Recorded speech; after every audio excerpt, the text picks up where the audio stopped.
En ouverture de cette vidéo, j'aimerais rendre hommage à quelqu'un de particulier, un expatrié français installé sur la côte sud de la mer Noire, en Bulgarie, à Burgas, que j'ai eu l'occasion de rencontrer quelques fois et avec qui j'ai eu des échanges passionnants sur l'état du monde, sur l'évolution générale et sur les perspectives d'avenir.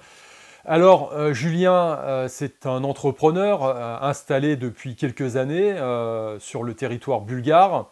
C'est quelqu'un qui avait des difficultés dernièrement, notamment avec sa société, et c'est quelqu'un surtout qui avait une vue assez négative et bouchée, on va dire, de l'avenir. Et Julien a décidé, il y a quelques jours, eh bien, de quitter ce monde pour peut-être, ou du moins on lui souhaite, eh bien, un monde meilleur, un monde plus équilibré, avec ses aspirations profondes. Voilà. Je sais qu'il avait des difficultés avec sa structure, mais je sais aussi qu'il avait une forme de lassitude vis-à-vis de l'évolution de ce monde moderne. Et donc, écoute Julien, j'espère que là où tu es, tu vas trouver la paix et une forme de spiritualité dont tu me parlais la dernière fois qu'on a eu l'occasion d'échanger, cette spiritualité que tu avais du mal à trouver eh bien, dans ton pays d'accueil, encore moins dans ton pays d'origine, et que tu espérais peut-être trouver ailleurs, je ne sais pas. En tout cas, je te souhaite le meilleur maintenant, là où tu es. Probablement au Valhalla d'ailleurs. Alors, je vais continuer dans cette vidéo à, justement, puisque l'on parle du monde moderne, puisque l'on parle de l'évolution, effectivement, de ce monde moderne, j'avais envie de vous parler d'intelligence artificielle, parce que dernièrement, alors comme certains d'entre vous le savent, hein, j'ai de nombreuses passions, je suis un homme de passion, et l'une d'entre elles est la musique, depuis de nombreuses années, hein, de très très nombreuses années. Et dernièrement, je tombais sur plusieurs vidéos de musiciens qui évoquaient le cas de l'intelligence artificielle dans le cadre de leur activité. Alors, on a eu effectivement le cas de créateurs de contenu qui disent « ouais, l'intelligence artificielle, c'est génial, mais on est mort, en fait ». Et je m'explique, le logiciel en cause, c'est Suno. Suno qui permet, avec un simple prompt, eh bien, de créer toute la musique que vous voulez, avec, en l'espace de quelques secondes, eh bien, une orchestration complète, en passant du chant à l'orchestration, pourquoi pas même une orchestration symphonique, hein, ou alors du trip-hop, ou encore du rap, enfin du rock, tout ce que vous voulez, du son.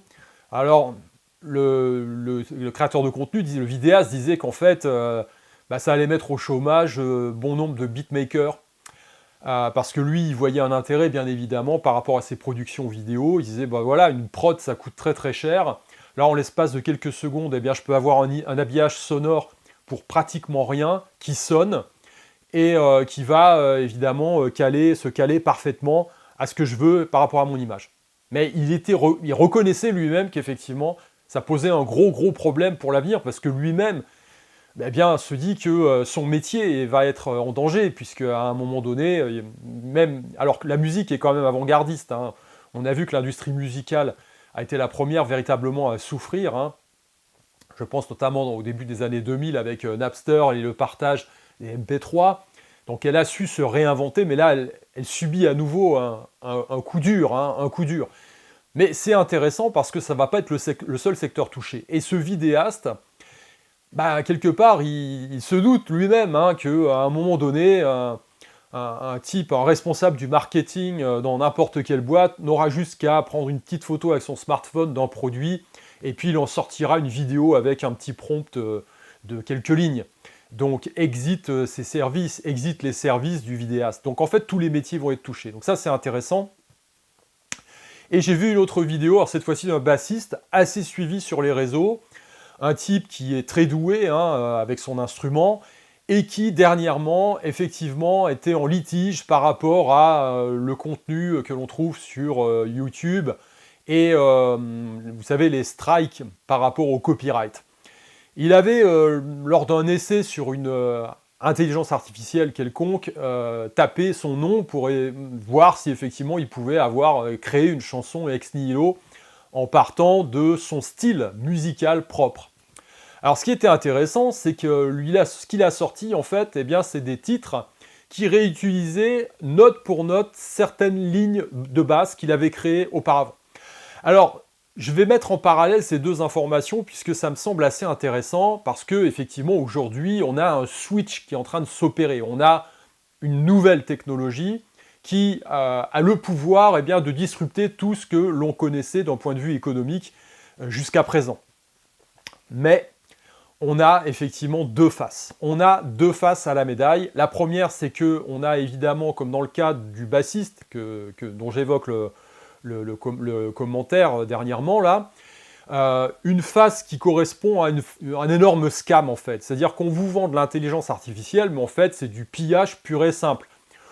Voilà, donc vous avez effectivement quelques logiciels qui vont récupérer les sons, qui vont récupérer les lignes mélodiques, et qui vont les réorchestrer à leur sauce en conservant effectivement un peu comme un sampling, tout simplement, la mélodie d'origine et l'habiller différemment.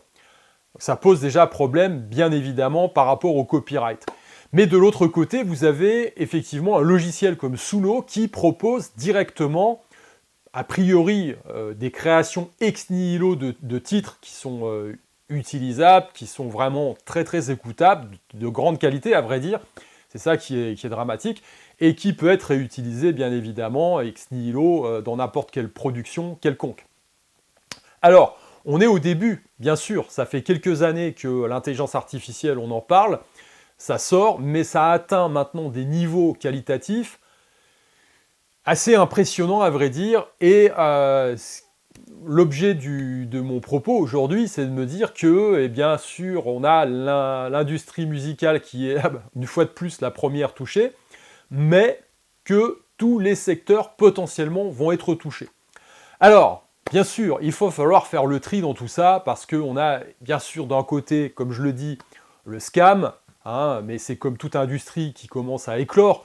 On l'a vu avec la bulle Internet, la bulle des dot-com dans l'an 2000, il y a eu beaucoup de sociétés qui sont sorties, qui proposaient des choses. La bulle a éclaté, ne sont restés que quelques acteurs qui sont devenus majeurs dans le secteur de l'Internet. Là, ça sera exactement pareil.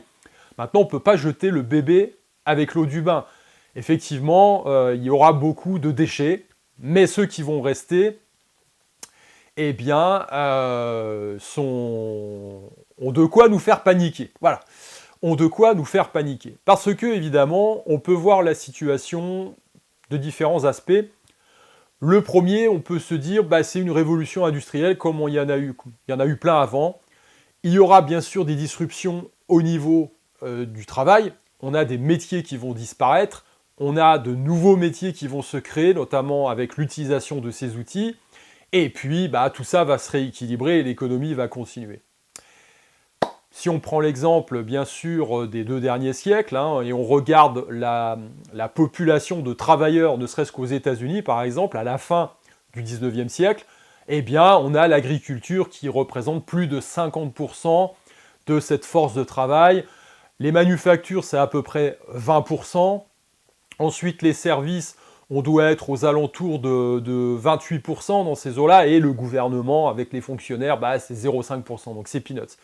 Et quand on se projette dans le temps, on prend la machine à remonter le temps du doc, et on arrive dans les années 80, et là, bien sûr, c'est un tout autre paysage qui nous est présenté.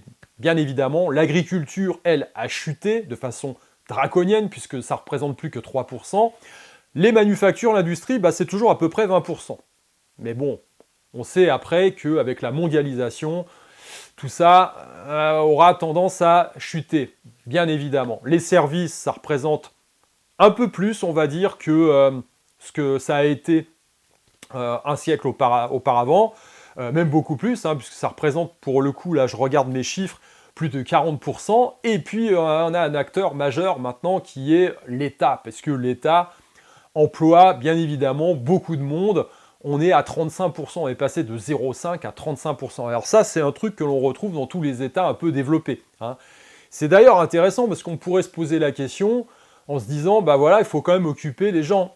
Eh oui, parce que tout le monde n'a pas le potentiel de changer de métier, de changer de secteur d'activité ou de se former aux nouvelles technologies.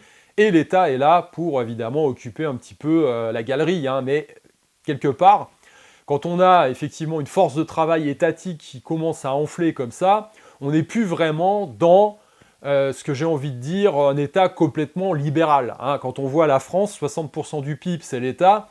On n'est plus vraiment dans un État libéral, on est presque dans une économie quasiment dirigée. Hein. Alors, évidemment, on a ce switch, on a cette évolution, on a une force de travail qui mute et qui se transforme, mais évidemment, dans le cadre de ce que l'on vit aujourd'hui, ça, à mon sens, va être beaucoup plus destructeur. Pourquoi ? Parce que lorsque l'on observe les révolutions industrielles précédentes, ou les révolutions, on va dire, plus ou moins anthropologiques, eh bien, on a toujours cette histoire de remplacer la force de travail de l'homme par la machine, dans des secteurs assez spécifiques, on va dire. Hein. Le gros souci qui se pose aujourd'hui, eh bien, c'est qu'on a une association assez, on va dire, diabolique entre la force de travail mécanique, donc la robotisation, et l'intelligence. Et bien sûr, c'est ce dernier point qui va poser problème, parce que, évidemment, lorsqu'avant on avait besoin que des bras et des jambes de l'homme pour manier une machine rudimentaire, le même homme, après, a appris à utiliser et à manipuler un robot qui va évidemment augmenter les capacités de production. Lui reste l'intelligence derrière. Seulement aujourd'hui, on a des robots beaucoup plus performants et cette intelligence humaine, eh bien, on s'en passe puisqu'on va utiliser l'intelligence artificielle. Alors, quelle est évidemment en poids égal, quelle est la part de ce que j'appelle le scam, c'est-à-dire grosso modo aujourd'hui, dans toutes les IA, on va avoir beaucoup de copies finalement. Hein. Grosso modo, un chat GPT, ça va être quelque chose qui va chercher sur le net et puis qui va recracher un truc et notamment ce qu'il a lu. Donc si vous lui donnez en input de mauvaises informations, il va recracher de fausses informations. Moi j'ai déjà fait beaucoup de tests là-dessus, on a effectivement beaucoup de fausses informations. Donc c'est un outil qui est très intéressant lorsque vous faites des recherches parce que ça vous donne des pistes de réflexion, etc., des pistes de recherche. Mais charge à vous derrière, bien évidemment, d'aller aux sources, d'aller rechercher les textes, etc., etc. Si vous ne vérifiez pas, eh bien c'est la cata, hein, voilà, tout simplement. Et donc, à côté de ça, comme dans le cas de Suno, cette intelligence artificielle qui crée du contenu musical de façon quasi instantanée, on a également cette capacité d'intelligence supérieure, j'ai envie de dire. Une intelligence artificielle, mais une intelligence supérieure, et pas seulement un truc qui va copier à droite à gauche et coller les éléments. Vraiment, Suno, c'est très très bluffant. Et ce qui est dramatique là-dedans, c'est qu'évidemment, lorsque j'ai vu ces vidéos-là, moi qui suis musicien depuis des années, le premier réflexe que j'ai eu, en m'observant de l'extérieur, j'aime toujours faire attention à mes réactions, je prends de la distance par rapport à ça, c'est de me dire « Waouh !» Effectivement, produire quelque chose d'artistique, c'est faire sortir quelque chose de soi. C'est pas seulement de la technique, c'est une projection d'un univers particulier. Et vous avez effectivement, en plus de ça, la maîtrise technique. C'est-à-dire que pour maîtriser un instrument, il faut des années. Et le premier réflexe que j'ai eu, c'est une sorte de lassitude en me disant « Waouh, ça sert à rien en fait, ça sert plus à rien en fait. » Pourquoi garder un instrument? Pourquoi passer des heures à s'améliorer? Pourquoi transpirer, suer, apprendre la théorie musicale, se mettre dans des états particuliers pour essayer de créer ou pour créer, pour sortir ce que l'on a au fond de soi? Et donc, bien évidemment, j'ai la réponse. Bien sûr qu'il faut continuer, c'est pas le problème. Mais ce qui est intéressant, eh bien, c'est que ça va entraîner une perte de sens généralisée, une perte de sens globale. Donc non seulement on a une révolution, une nouvelle révolution, on est à l'aube, là on est dedans quasiment, hein, qui est de l'ordre de l'anthropologie quasiment. Et là, ça va être pire que ce qu'on a connu avec l'avènement de la pétrochimie ou de l'agriculture bien avant. Ça va être pire, puisque là, on a la robotisation plus l'intelligence, donc l'autonomie, finalement, de gérer tout ça. Qu'est-ce qu'on va faire? Qu'est-ce qu'on va faire de l'homme? Qu'est-ce qu'on va faire de la femme? Qu'est-ce qu'on va faire de cette force de travail qui ne servira plus à rien? Et les premiers secteurs qui sont attaqués, c'est ça quand même qui est intéressant à remarquer, ce sont les secteurs artistiques. Et donc, on est vraiment, véritablement, selon moi, encore une fois, c'est un marqueur de plus qui me dit qu'on est dans une guerre spirituelle. On est dans une guerre spirituelle puisqu'on attaque l'essence même de l'humain, à tous les niveaux. Pourquoi aujourd'hui, bien sûr, on attaque l'industrie musicale à nouveau? Bien sûr, il y a l'industrie de la création artistique picturale. Voilà. Il y a des gens qui vont faire un max de pognon en ayant pillé les styles de différents artistes pour recracher quelque chose en 2 secondes 12. Mais on est dans une spirale, on va entrer dans une spirale qui va être infernale, puisque à terme, les artistes ne vont plus créer, les artistes vont ressentir ce sentiment d'inutilité, et l'intelligence artificielle, soi-disant, va se nourrir de quoi? Elle va se nourrir de ce qu'elle a puisé, une fois qu'elle aura puisé dans tous les catalogues, tout ça va tourner en boucle. Donc on a un appauvrissement, on va avoir un appauvrissement global, et surtout, on n'a plus cette expression liée à l'humain, cette expression de l'âme, qui va insuffler une vie particulière à, toutes ces œuvres, entre guillemets. Alors ça va plus loin parce que lorsque j'écoutais ce bassiste-là, il disait tout simplement qu'on va arriver à un moment où, lorsque vous allez vous-même, en tant qu'artiste, créer une composition originale, vous allez vous heurter vous-même au copyright d'une intelligence artificielle qui vous aura copié avant.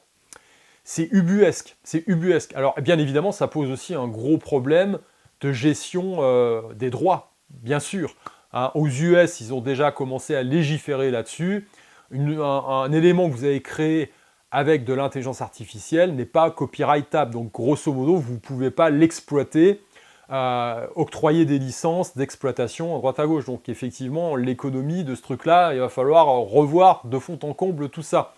Ensuite, on a le problème, bien sûr, du pillage, hein, tout simplement, puisque vous allez copier un artiste. Alors moi, j'avais fait le test, par exemple, avec la couverture du Guerrier Éternel. Je l'avais balancé dans ChatGPT et je lui avais demandé de me ressortir, je ne sais pas, une autre couleur de couverture derrière le dessin principal. Et donc, il m'avait ressorti des images de couverture de livres, avec un agencement différent, et une version de mon dessin d'origine, qui était différente, mais qui essayait de copier le style. C'était assez mal fait, mais on est dans l'idée, dans l'esprit. Et tout ça va continuer à évoluer. Donc effectivement, on est à l'aube d'un switch qui est majeur, avec une perte de sens potentielle de l'humain, tout simplement, au sein de la création. Et d'un point de vue spirituel, eh bien, ça pose un grave problème. On aura de plus en plus, à mon sens, dans les années qui viennent, des gens qui, comme Julien, décideront de tirer leur révérence de ce monde dans lequel ils n'arrivent plus à se reconnaître. Et alors, je ne parle même pas, évidemment, de ceux qui vous aideront à franchir le cap, hein, mais on va avoir cette perte de sens qui va imprimer tout l'humain.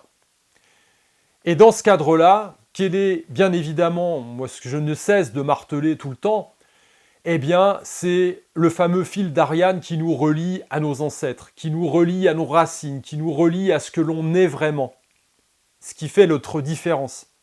Ce qui fait la différence entre un véritable être humain, entre une âme incarnée et une machine, peut-être animée par une intelligence, quelle qu'elle soit, avec la qualité dont elle dispose, et elle va s'affiner de plus en plus, mais il y aura toujours une distinction, il y aura toujours une différence. Cette intelligence, elle va s'exprimer notamment dans ce que l'on retrouve en Asie, c'est l'intelligence intuitive, c'est celle qui va nous permettre de nous distinguer, bien sûr, de la machine, hein. Quand je parle d'intelligence artificielle, pour moi, c'est la machine, Mais malgré tout, dans ce cadre-là, il faut quand même être lucide. À l'heure d'aujourd'hui, quand on voit certaines réactions sur les réseaux sociaux, moi, ce qui me fait plus peur, ce qui me fait le plus peur, à vrai dire, plutôt qu'une intelligence artificielle, eh bien, c'est essentiellement la bêtise humaine et pour le coup bien naturelle, celle-ci.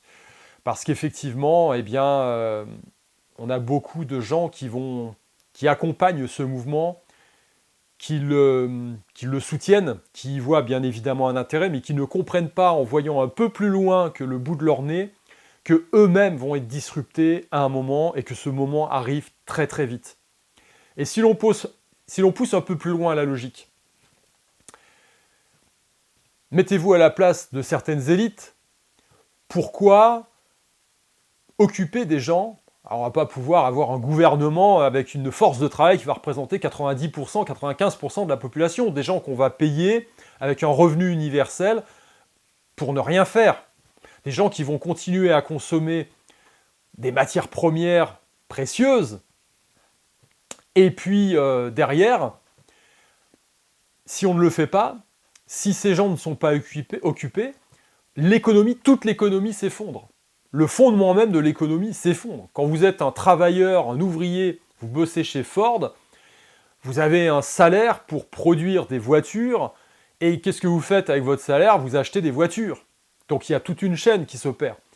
Si on n'a plus besoin d'ouvriers pour faire tourner la production de tout ce qui correspond à l'univers de l'homme, en termes de consommation, eh bien, vous n'avez plus la capacité de consommer.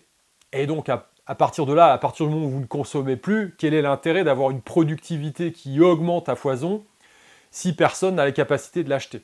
Si, on va dire, 90% de la population n'a pas la capacité de l'acheter. Donc, vous voyez bien que ça pose un grave problème avec différents scénarios qui se présentent pour notre futur. Et bien sûr, parmi ces scénarios, eh bien, il y en a qui ne sont pas très très reluisants, bien évidemment. Moi, ce que je dis, c'est qu'à titre personnel, toujours, je crois à la cyclicité de l'histoire, je crois au rééquilibrage, puisqu'on parlait de l'industrie musicale. Dans les années, à la fin des années 90, 94, dans ces eaux-là, on avait effectivement, avec le début des années 90, le grand boom de la techno. Et puis, on a un type qui est venu, qui s'appelait Eric Clapton, qui a ressorti sa guitare acoustique et qui nous a fait un unplugged, et qui a engrangé derrière lui tout un mouvement avec des groupes de rock qui se sont mis, qui ont délaissé l'électrique pour revenir à quelque chose de plus organique, à la guitare acoustique en l'occurrence. Et il y a eu un phénomène de rééquilibrage. Ça n'a pas tué la techno, mais la techno n'a pas tué le chant, n'a pas tué l'utilisation d'instruments. Donc on a toujours un phénomène de rééquilibrage à un moment donné qui s'opère. Le seul souci, c'est qu'aujourd'hui, on est à la croisée des chemins, et tous les mouvements qui ont été imprimés depuis 2020, on va dire, grosso modo, enfin c'est là où ça a été le plus visible, eh bien, tous ces problèmes vont se présenter avec beaucoup plus d'acuité dans les années qui viennent, à nous. Voilà, quel chemin on veut prendre exactement? Est-ce que l'on veut être dans un univers, si tant est qu'on nous laisse la possibilité d'y rester, ce dont je doute, où on aura effectivement des nanotechnologies qui nous permettront de vivre éternellement, on mangera de la viande imprimée, on sera sous surveillance H24, et puis contrôlé comme jamais. Certains déjà, comme Julien, ont répondu à la question, lui il ne voulait pas de ça. Et malheureusement, je pense qu'effectivement, dans les années qui viennent, cette perte de sens généralisée va créer beaucoup de dégâts. Je ne sais pas ce que vous en pensez, comme toujours, il faut toujours être nuancé là-dedans. L'arrivée d'une nouvelle technologie fait toujours peur, bien évidemment. Maintenant, voilà. Est-ce que c'est l'outil qui va contrôler l'homme, ou est-ce que l'homme va réussir à contrôler l'outil? Est-ce qu'on va obtenir une forme de rééquilibrage? Est-ce que l'on va rester en vie malgré tout, malgré nos élites, certaines élites qui ont un côté un petit peu... on va dire malthusien, voilà, je ne sais pas, dites-moi ce que vous en pensez en commentaire, c'est toujours intéressant. Et pour terminer, les premières commandes du Guerrier Éternel, tome 2, elles vont être expédiées là, sous peu. Donc vérifiez bien vos mails, normalement des SMS également, puisque tout est livré par Mondial Relais, donc vous êtes avertis quand le colis est à disposition. Voilà, sur ce, eh bien écoutez, je vous dis à plus.